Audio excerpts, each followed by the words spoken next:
બાજુ લઈ જાઓ.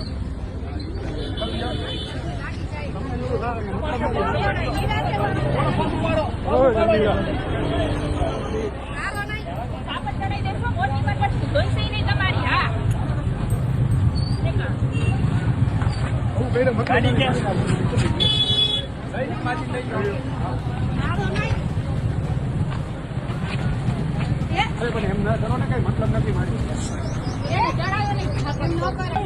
અમને લઈ જાય છે હાલો તો તમે એવું કરો ક્યાં લઈ જાવ તારે ક્યાંય નહીં હાલો એમ ન કરો હાલો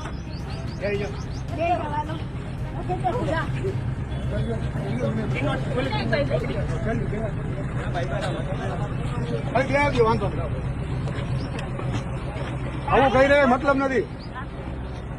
ઓલી બાજુ હાથ લઈ લે ને, ઓલી બાજુ હાથ લઈ લે.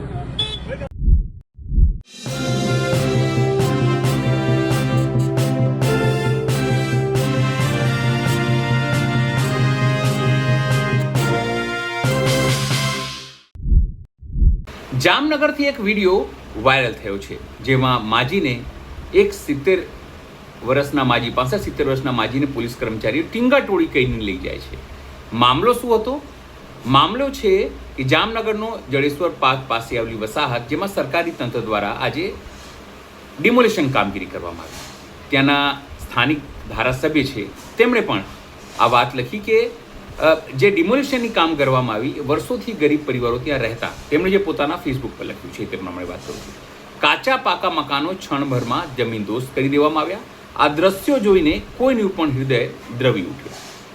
એક તરફ કાળઝાળ ગરમી છે, તો બીજી તરફ આ પરિવારો ક્યાં જશે? કાયદો બધા માટે સમાન હોવો જોઈએ.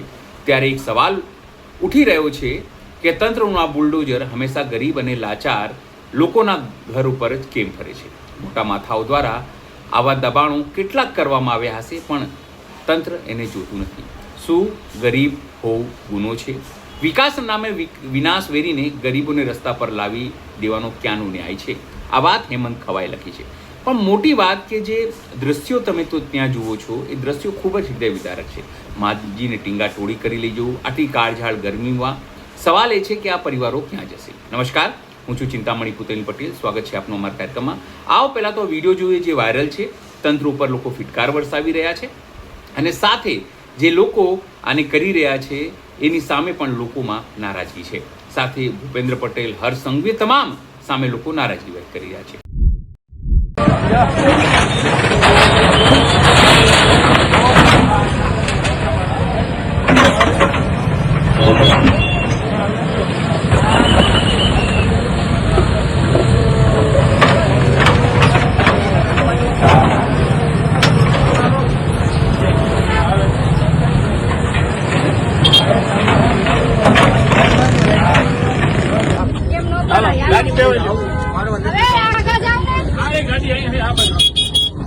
બાજુ લઈ જાઓ.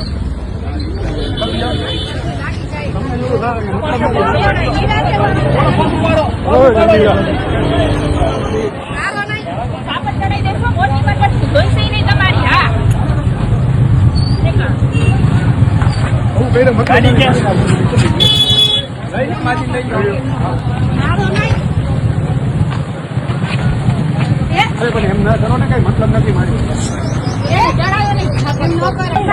અમને લઈ જાય છે હાલો તો તમે એવું કરો ક્યાં લઈ જાવ તારે ક્યાંય નહીં હાલો એમ ન કરો હાલો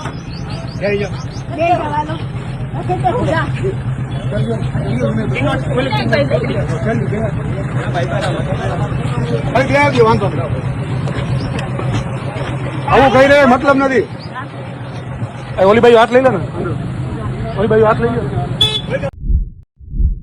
આ સમગ્ર ઘટના જોઈને આપને શું લાગે છે? જરૂરથી મારા કોમેન્ટ બોક્સમાં કોમેન્ટ કરજો. શું અમારી યુટ્યુબ ચેનલ લાઈક કરો, સબસ્ક્રાઈબ કરો, બેલ આઇકન દબાવો. સાથે અમારી વેબસાઇટ છે www.gujaratpress.in, ત્યાં પણ જઈને તમે બધું અપડેટ થઈ શકો છો. અત્યાર માટે બસ આટલું. નમસ્કાર.